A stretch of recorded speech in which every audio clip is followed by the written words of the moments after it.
We dive into the prospect reef to look at recent games from Igor Chernyshov, Quentin Musty, and Sam Dickinson.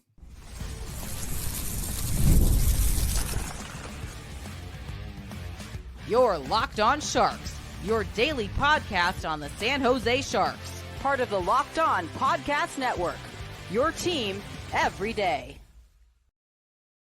Hello, welcome to Locked On Sharks, the premier hockey podcast covering your favorite team in the Bay Area. My name is JD Young, caretaker at the Reef, also the co-host of Locked On NHL. Tuesday's episodes. Want to thank you for making Locked On Sharks your first listen, proudly part of the Locked On Network. We cover your team every day. And if you want to be an everydayer, all you have to do is just follow wherever you get podcasts, or you can watch on YouTube as well. And today we're going to be talking about three of the top Sharks prospects: Igor Chernyshov, the fireworks factory himself, Quentin Musty, and Sam Dickinson. So before we get to all that, do want to let you guys know today's episode is brought to you by FanDuel. Right now, new customers can get $150 in bonus bets if you win your first $5 bet. All right. So this is your first time doing one of these prospect reef check-ins. Just a gentle reminder.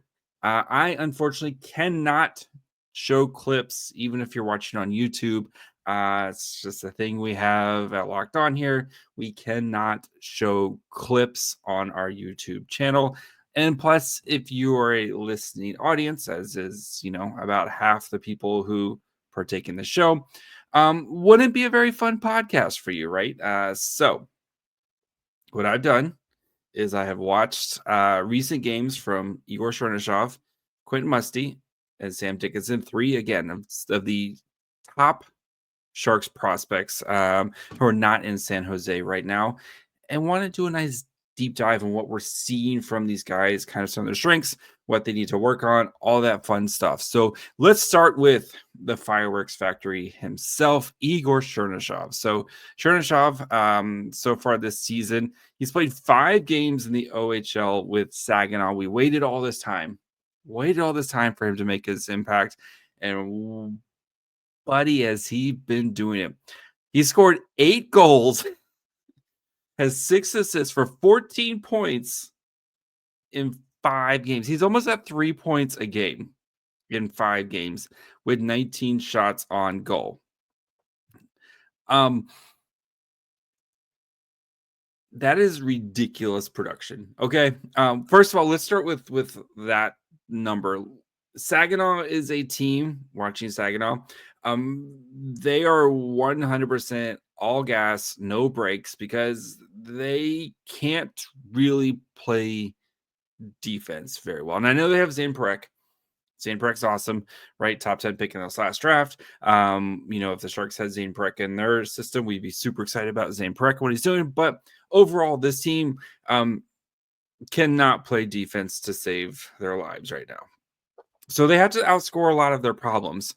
So that is why you see such inflated totals. This is not to take away anything from Igor Chernyshov. Chernyshov has been great, and we'll talk about him a little bit. But just to put some context behind those insane numbers, Saginaw has to outscore their problems. And that's a great problem to have when you have Michael Misa, who's going to be a top 3 pick in this draft. You have Zane Parekh, who was a top 10 pick last year's draft. And you have Igor Chernyshov, who should have been a top 15 pick in last year's draft, but fell because of shoulder surgery and a sunburn. I always forget about the sunburn story, which is absolutely hilarious. But anyway, Igor Chernyshov, what have I seen watching him? Beyond just the ridiculous goal scoring, is how mature his game is and how detail-oriented he is. And that is why I think he's producing so well when playing against children, basically, right? Remember, Igor Chernyshov spent last year half the season in the KHL and half of the season in the MHL. The MHL is basically the Russian version of the CHL, right? But the KHL is one of the best easily top 5, depending on how you want to rank it. But easily, it's one of the best professional hockey leagues in the world. Chernyshov was playing bottom 6 minutes there, and he was, as an 18-year-old, and he was producing points as an 18-year-old playing bottom 6 minutes because of his attention to detail, his ability to play physical style of game, and his just like he's a very cerebral player who constantly makes the right decision. And when I watched his tape over the summer, the biggest compliment I could kind of give of him is whenever he left the ice, the team was in a better position than when he first got on the ice, right? A lot of times they start in the defensive zone. By the end of his shift, he is leaving the team in a much better position than where he got on the ice. You take those skills and then the scoring ability, which we saw a bunch of in the MHL, and you go play over in the OHL, which is comparable. I think the OHL is better, right? But you're playing with Michael Misa, who is, again, a top 3 pick at worst. Like, of course he's producing. Chernyshov has been absolutely awesome. And it's interesting that he is actually getting some big opportunities. Like if you watch Saginaw's power play, the game that they played this weekend where the final score was 10-7, and Igor Chernyshov had 2 goals, 3 assists. He was a lot of the power play, even when you have Michael Misa and Zane Perek, was get the puck to Igor Chernyshov and let him make a decision, whether it's he shoots or he makes a pass or continues to kind of cycle the puck around, but get the puck to Igor Chernyshov and let him make the decision, which I thought was interesting. And there was a ton of just beautiful backdoor plays that just missed. Like, I actually kind of felt like there was a lot of meat left on that bone. In a game where he scored 5 points, it felt like there was some meat left on the bone in that game because of some of the plays that he made that just missed. So you're seeing the offensive production is through the roof right now. Does he continue to score at a nearly 3-point per game production for the rest of the season? Probably not. But the way he's playing right now, like he's going to continue to just pump out points every night he's on the ice because of his role and his production with Saginaw. I do worry about Saginaw when they get to the playoffs and teams kind of lock it down a little bit more, if they're going to be able to do that.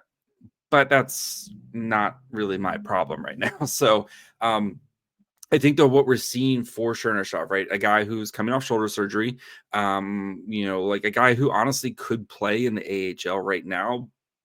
I think this season was just like, hey, we know you're coming off shoulder surgery. Go get used to playing in North America. Go score a bajillion points, and we'll see you in San Jose next summer, or like over the summer and in the fall. We'll see you then, type of thing. So, and so far so good for what we're seeing from Igor Chernyshov. Another thing, like bringing up the attention to detail, right, is how he is constantly in the right place at the right time. I love that he is, if he doesn't have the puck in the offensive zone, he's basically like going to the net, and it's just like, I'm bigger than most of the guys I'm playing against, right? And I've been playing against professional men over in Russia. Like, I'm going to be able to take on this 16-year-old defenseman and kind of do what I want and establish myself. And again, Chernishov's a big dude, right? He's like 6'3", 205 pounds. He can skate really well. Chernishov is a really like, we're going to be laughing at how he fell to the Sharks at the beginning of the second round in the 2024 draft. But then in the defensive zone, right? And I think that's where his maturity really shows up, is driving to the net, trying, like making the right back checking plays, his ability, like stick placement, like all those things are what you want to see him. Yes, he's going to need to continue to work on that as he plays tougher and tougher competition, but you see a lot of the stuff that you want to see compared to, other players. And even a guy like Quentin Musty, who we're going to talk about here in a couple of minutes, his game is just at a much higher floor right now because of that attention to detail. Do I think his ceiling's as high as Quentin Musty? No. But I think his floor is much higher. That's why I think at worst, Igor Chernyshov is a third line, just super awesome third line player who can play in every situation. And I think also Saginaw's been really smart about his kind of deployment. They haven't really overworked him. Like, he's not playing penalty kill, which he could totally play penalty kill for them. He's been very disciplined with his like shift lengths, where especially in the OHL, you see those top guys who can get 2-minute long shifts. He's very disciplined with the shift lengths because he's still kind of rounding back into form after his shoulder surgery. So, I think, the cardio is probably still working its way back up. So, it's been a great start for Igor Chernyshov. And if he continues to play this way, I have no doubt that he's going to be playing, at least starting the season in the AHL next year. And just as a reminder, just like Kasper Holtonen, since he was not in the CHL when he was drafted, he is eligible to play in the AHL next season. But I think right now the Sharks just go have a good time, go score a bajillion points, keep working on the details of your game, and we'll see you in San Jose next summer. So over the summer. So yeah. Chernyshov's fun. The fireworks factory, well worth the wait to get there. He's great. So let's continue. We're going to talk about Quinton Musty, his weird season, but we're seeing growth and development as he still continues to put up points. So we'll get to that here in just 1 second. You just realized your business needs to hire someone yesterday. How can you find amazing candidates fast? Easy. Just use Indeed. When it comes to hiring, Indeed is all you need.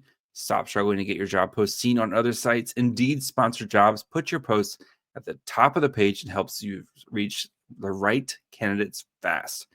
If you've been in a spot where you need to hire like yesterday, the pressure's on every day without the right person is a setback. That's exactly when Indeed sponsored jobs come in handy. They make sure your post is seen by the right candidates right now. And now you can speed up the hiring process with a $75 sponsored job credit. Just go to Indeed.com/lockedon right now and support our show by saying you heard about Indeed on this podcast. Terms and conditions apply. Hiring, Indeed is all you need. All right, Quinton Musty, who has had a very up and down season, right?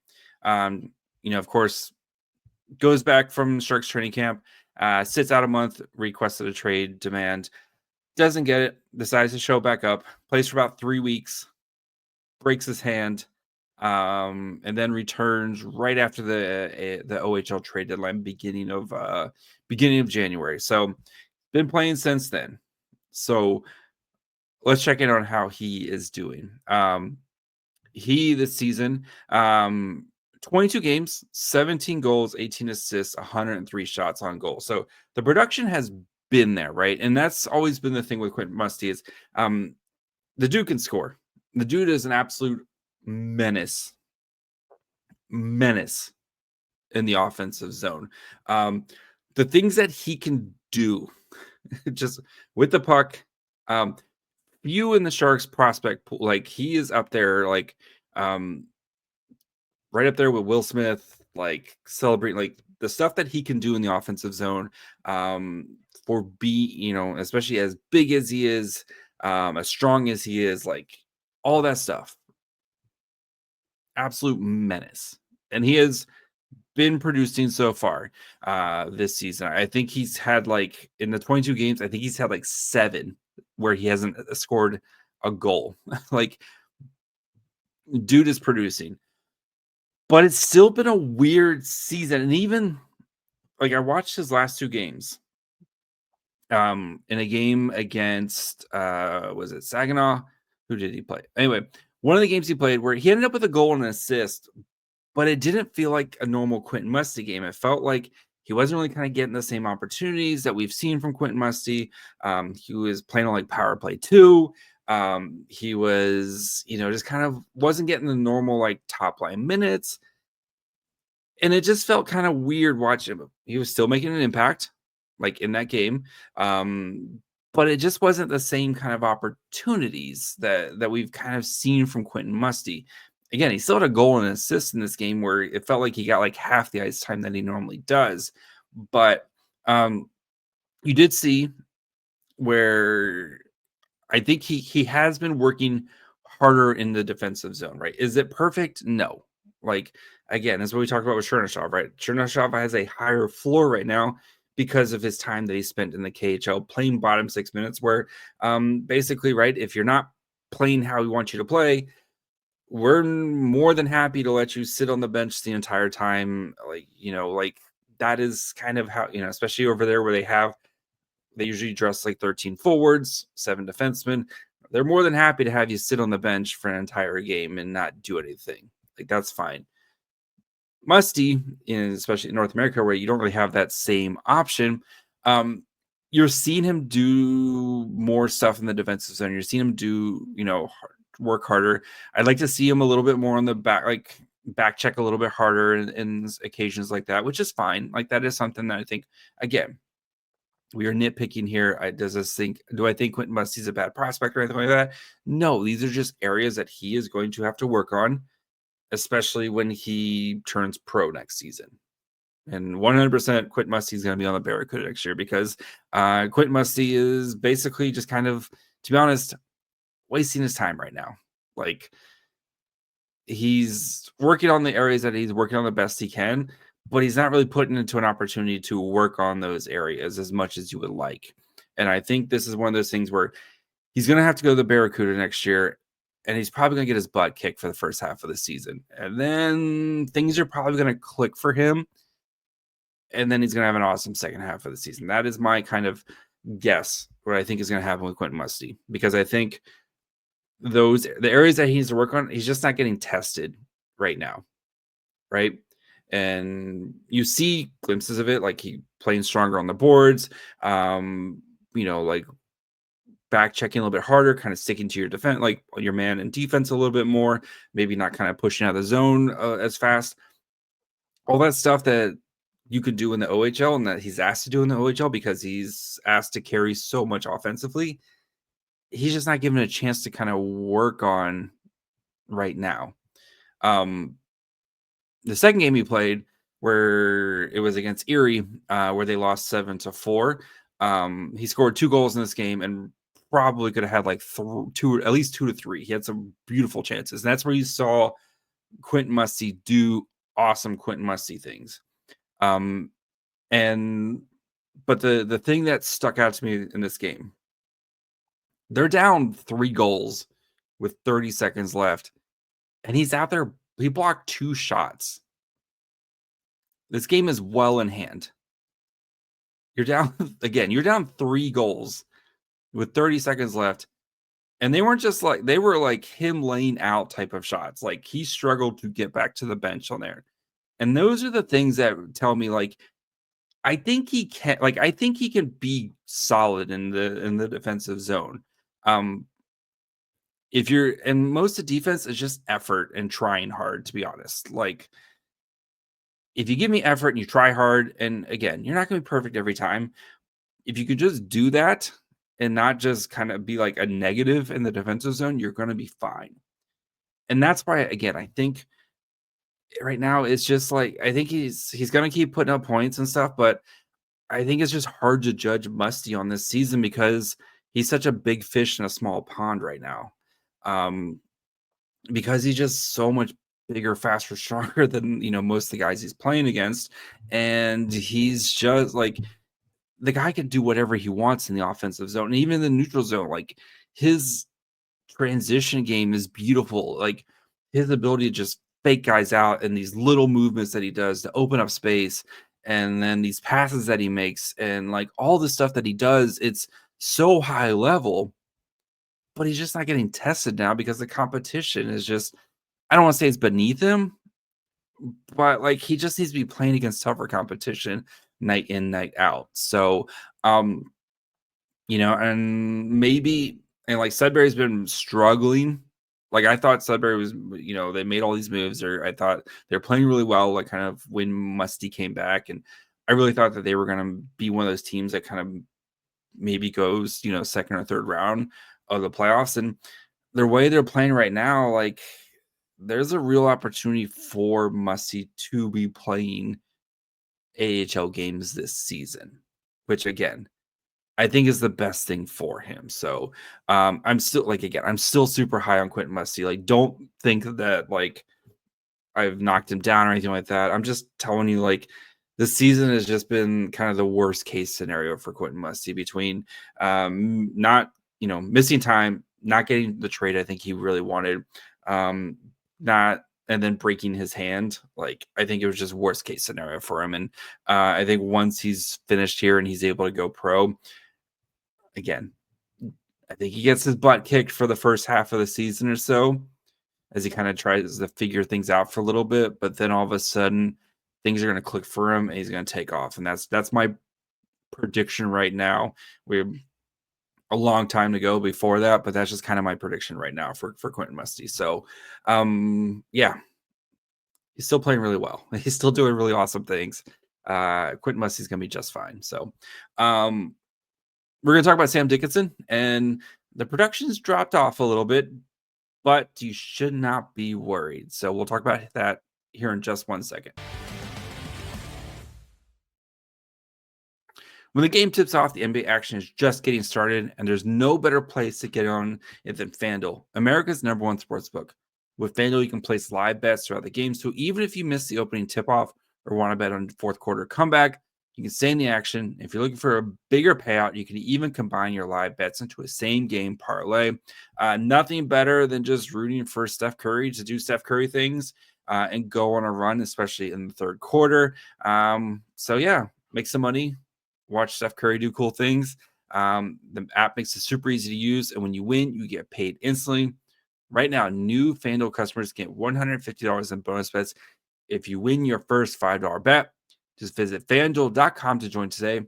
That's FanDuel.com and get your shot at $150 in bonus bets. Make every moment more with FanDuel, official sportsbook betting partner of the NBA.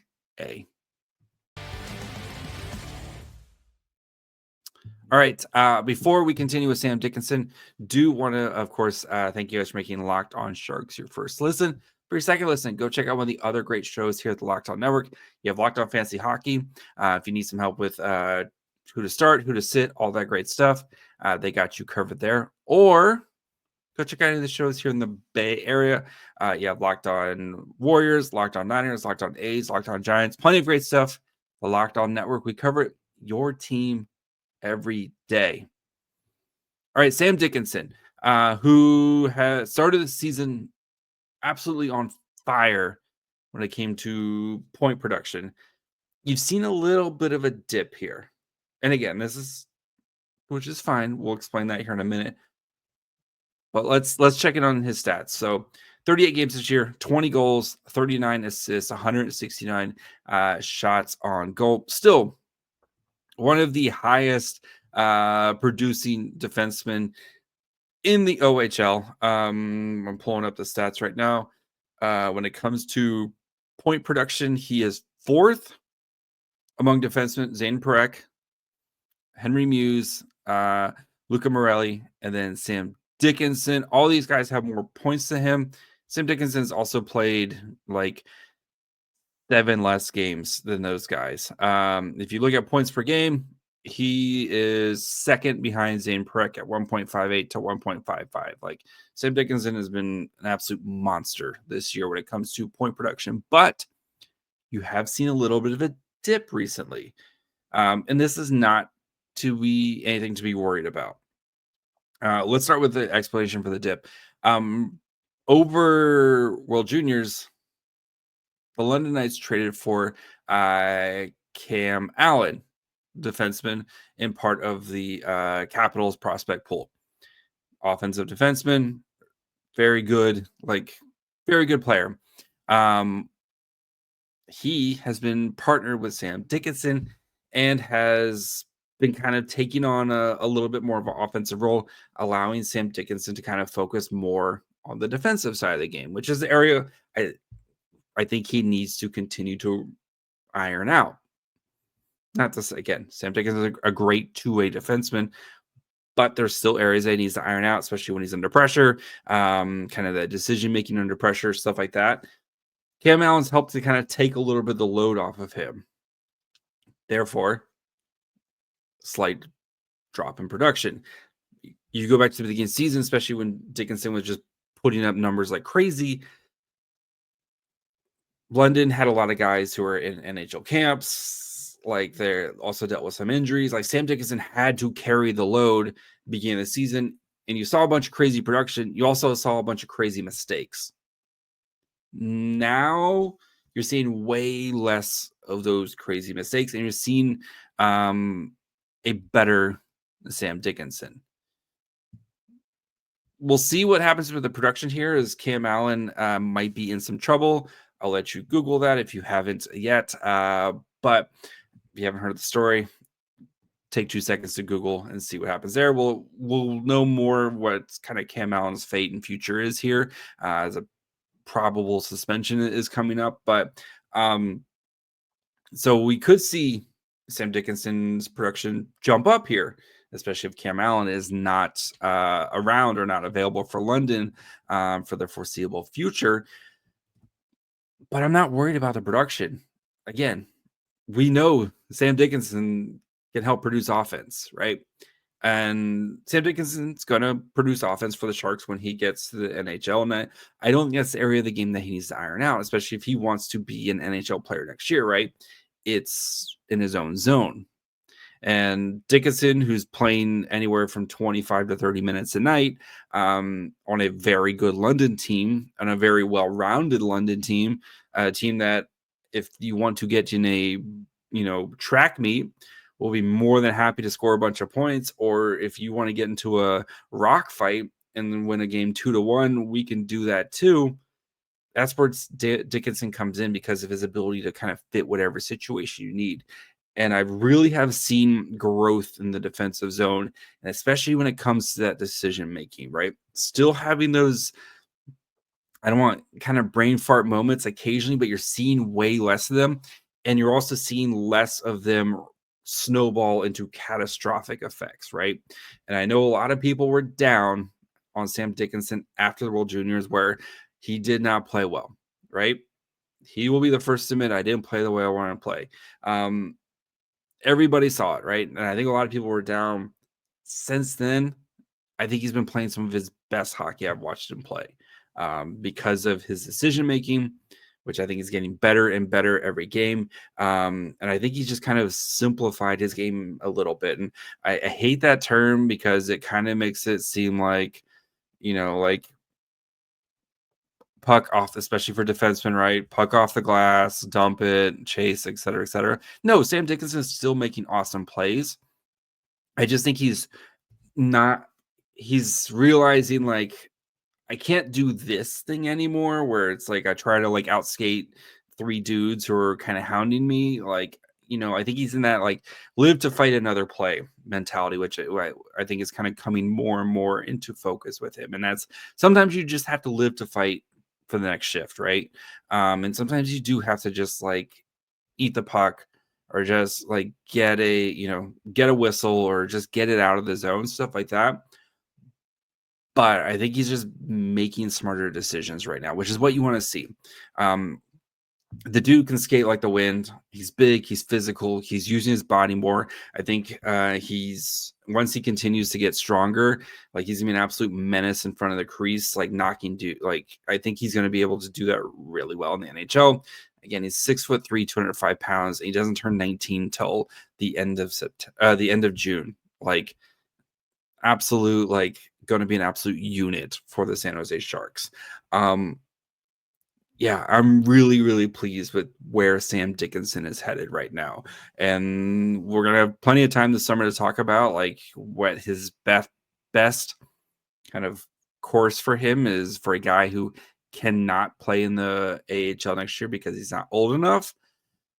And he's going to have 2 options, and it's going to be, do you play in the NHL and get your butt kicked for a season, kind of like Kevin Krashenski did, or do you go back to the OHL and maybe you're very much a big fish in a small pond on a what's going to be a much, much different London team. So we'll have plenty of time to talk about this summer. But I do think, though, like Dickinson's heading in the right direction with what he's doing.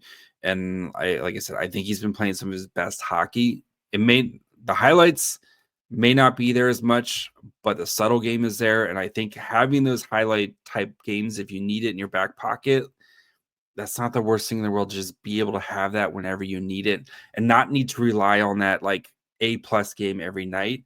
Like that consistency of just being an B+ A player, even if you're not scoring, even if you're not producing, but you're doing all the right things in the defensive zone and you're making your team better. That's perfectly fine, right? That consistency that you hear it so much from scouts and you hear it so much from, like development guys and everything, like that consistency. You're starting to see that from Sam Dickinson. So that's going to be it today. We'll be back tomorrow. Probably can talk about some trade deadline stuff, see who the Sharks have, what they got left to trade, because it's getting to the bottom of the barrel here. So we'll discuss that on your next episode of Locked On Sharks, wherever you get podcasts. Of course, you can watch on YouTube as well. Follow the show on Twitter, Facebook, and Instagram at Locked On Sharks. Follow me on Twitter and Blue Sky at My Fry Hole. Until tomorrow. Bye, friends.